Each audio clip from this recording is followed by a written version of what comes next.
Serial televisi berkisah tokoh Kotaro Minami yang bisa berubah menjadi ksatria baja hitam populer di Indonesia pada 1990-an. Kisah keberanian Kotaro Minami diadopsi oleh Wahyu Prasetya 37 tahun, pemuda asal Padukuhan Pengkol 3, Kalurahan Jatiayu, Kapanewon, Karangmojo, Kabupaten Gunung Kidul. Bukan untuk menumpas kejahatan, tapi bapak dua anak ini dengan penuh keberanian tanpa malu berekspresi melakukan inovasi dalam mendongkrak omset usaha jualan cendol dawet Jalan Semin Karangmojo, tepatnya di Kalurahan Jatiayu. Bermodal uang Rp700.000, Wahyu memesan baju ksatria baja hitam komplit.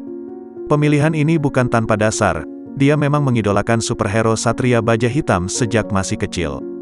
Kini, ketertarikan itu diekspresikan pada upayanya mencari nafkah.